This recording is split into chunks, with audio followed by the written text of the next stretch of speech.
आज के इस क्लास में आपको क्लास 10th का सामाजिक विज्ञान का जो आपको 25 ऑब्जेक्टिव कराने वाले हैं मोस्ट वीवीआई वो सभी परीक्षा में पूछा गया है। ठीक है, तो इस वीडियो को शुरू से लास्ट तक जरूर देखिएगा। ठीक है, चलिए पहला प्रश्न है आपका, निम्न में से किसे लोकतंत्र का प्राण कहा जाता है? बताइए कि निम्न में से किसे लोकतंत्र का प्राण कहा जाता है। तो आपको बता दें, जो राजनीतिक दल है उसे लोकतंत्र का प्राण कहा जाता है, इसलिए राइट आंसर बिल्कुल डी आपको सही हो जाएगा। चलिए अगला प्रश्न की ओर चलते हैं कि बिहार के किस जिले का प्रति व्यक्ति आय सर्वाधिक है? बताइए बिहार के किस जिले का प्रति व्यक्ति आय सर्वाधिक यानी कि सबसे अधिक है? तो इसका जो राइट आंसर हो जाएगा बिल्कुल ए आपको सही हो जाएगा, पटना।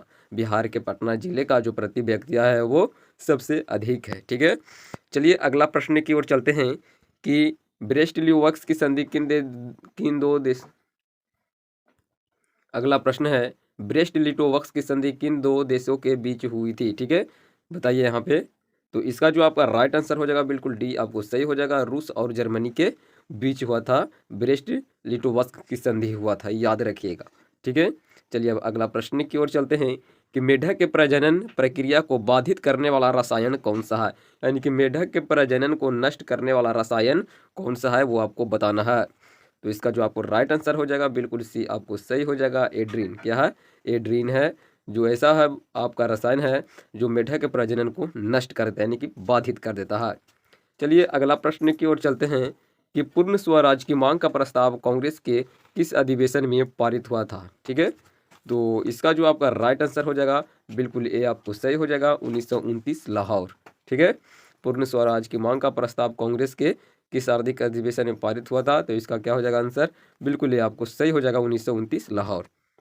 चलिए अगला प्रश्न की ओर चलते हैं कि व्यावसायिक बैंकों का सर्वप्रथम राष्ट्रीयकरण कब किया गया था, ये आपको बताना है। ठीक है, तो इसका जो आपको राइट आंसर हो जाएगा बिल्कुल आपका सी सही हो जाएगा, 1969 ईस्वी में हुआ था। व्यावसायिक बैंकों का सर्वप्रथम राष्ट्रीयकरण कब किया गया था? 1969 ईस्वी में किया गया था। चलिए अगला प्रश्न की ओर चलते हैं कि वल्लभ भाई पटेल को सरदार की उपाधि किस किसान आंदोलन के दौरान दी गई थी? तो इसका जो राइट आंसर हो जाएगा बिल्कुल ये आपको सही हो जाएगा, बारदोली सत्याग्रह। ठीक है, बारदोली सत्याग्रह के दौरान आपको क्या दिया गया था? वल्लभ भाई पटेल को सरदार की उपाधि दिया गया था। चलिए अगला प्रश्न की ओर चलते हैं कि दल बदल कानून, ठीक है, दल बदल कानून निम्न में से किस पर लागू होता है?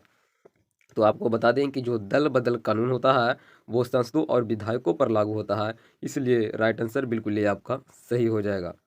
चलिए अगला प्रश्न की ओर चलते हैं कि बिहार में अति जल दोहन से भूमिगत जल में किस तत्व का संकेंद्रण बढ़ा है? तो इसका जो राइट आंसर हो जाएगा बिल्कुल सी आपको सही हो जाएगा, आर्सेनिक। किसका बढ़ा है? आर्सेनिक तत्व का संकेंद्रण बढ़ा है। चलिए अब अगला प्रश्न की ओर चलते हैं कि भारत के लिए पहला फैक्ट्री एक्ट कब पारित हुआ था?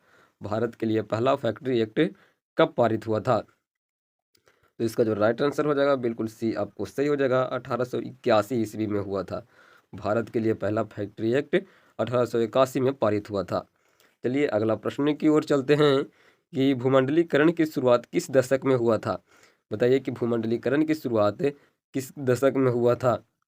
तो इसका जो राइट आंसर हो जाएगा बिल्कुल ए आपको सही हो जाएगा, 1990 के दशक में। क्या हो जाएगा? 1990 के दशक में। चलिए अब अगला प्रश्न की ओर चलते हैं कि गुटेनबर्ग ने सर्वप्रथम किस पुस्तक की छपाई की? तो बता दें कि जो गुटेनबर्ग थे वो सबसे पहले बाइबिल पुस्तक की छपाई की थी, इसलिए राइट आंसर बिल्कुल सी आपको सही हो जाएगा। ठीक है, चलिए अगला प्रश्न की ओर चलते हैं। अगला प्रश्न है कि इनमें से कौन सा जीव है जो केवल भारत में ही पाया जाता है? तो एनसीईआरटी के अनुसार इसका राइट आंसर बिल्कुल ये आपको सही हो जाएगा, घड़ियाल। ठीक है, क्या हो जाएगा? घड़ियाल ये सजीव है जो केवल भारत में ही पाया जाता है। चलिए अगला प्रश्न की ओर चलते हैं कि विश्व में सर्वप्रथम मुद्रण की शुरुआत कहाँ हुई थी? बताइए विश्व में सर्वप्रथम मुद्रण की शुरुआत कहाँ हुई थी? तो इसका जो राइट आंसर हो जाएगा वो बिल्कुल सी आपको सही हो जाएगा, चीन में हुआ था। कहाँ हुआ था? चीन में हुआ था। चलिए अगला प्रश्न की ओर चलते हैं कि एल्युमिनियम बनाने के लिए किस खनिज की आवश्यकता पड़ती है? बताइए एल्युमिनियम बनाने के लिए किस खनिज की आवश्यकता पड़ती है? तो इसका जो आपको राइट आंसर हो जाएगा बिल्कुल डी आपको सही हो जाएगा, बॉक्साइड। एल्युमिनियम बनाने के लिए बॉक्साइड की आवश्यकता पड़ती है। चलिए अब अगला प्रश्न की ओर चलते हैं। क्या है अगला प्रश्न? तल्ल चिन्ह की सहायता से किसी स्थान विशेष की मापी गई ऊंचाई को क्या कहा जाता है? तो इसका जो राइट आंसर हो जाएगा बिल्कुल ए आपको सही हो जाएगा, स्थानिक ऊंचाई। क्या कहते हैं? स्थानिक ऊंचाई कहते हैं। चलिए अगला प्रश्न की ओर चलते हैं। बिहार में संपूर्ण क्रांति का नेतृत्व निम्न में से किसने किया था? तो आपको पता होगा कि जो जयप्रकाश नारायण थे वो बिहार में संपूर्ण क्रांति का नेतृत्व किए थे, इसलिए राइट आंसर बिल्कुल डी आपका सही हो जाएगा। अगला प्रश्न की ओर चलते हैं। जिस देश की प्रति व्यक्ति आय अधिक होती है वह देश कहलाता है। बताइए, जिस देश की प्रति व्यक्ति आय अधिक होती है वह देश क्या कहलाता है? तो विकसित देश कहलाता है, इसलिए राइट आंसर बिल्कुल बी है जो आपका सही हो जाएगा।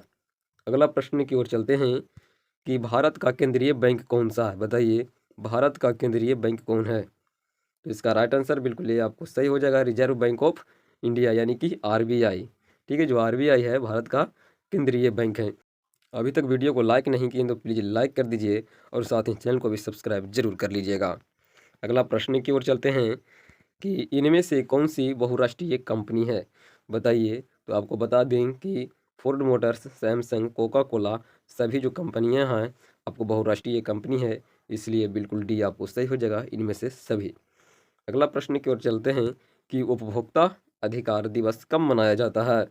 तो इसका जो राइट आंसर हो जाएगा बिल्कुल बी आपको सही हो जाएगा, 15 मार्च को।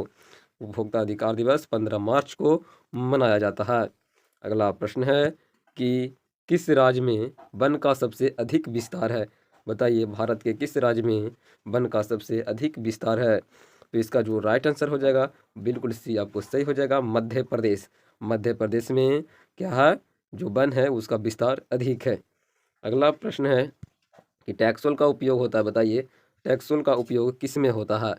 तो इसका जो राइट आंसर हो जाएगा बिल्कुल सी आपको सही हो जाएगा, कैंसर में। टैक्सोल का उपयोग कैंसर में होता है, इसलिए राइट आंसर बिल्कुल सी आपका सही हो जाएगा। अगला प्रश्न है कि किस खनिज को उद्योगों का जननी माना गया है? बताइए, किस खनिज को उद्योगों का जननी माना गया है? तो इसका जो राइट आंसर हो जाएगा वो बिल्कुल सी आपको सही हो जाएगा, लोहा। ठीक है, लोहा खनिज को उद्योग का जननी माना गया है। अगला प्रश्न है कि सीमेंट उद्योग का सबसे प्रमुख कच्चा माल क्या है? तो इसका जो राइट आंसर हो जाएगा वो बिल्कुल आपका ए सही हो जाएगा, चूना पत्थर। सीमेंट उद्योग का सबसे प्रमुख कच्चा माल चूना पत्थर है।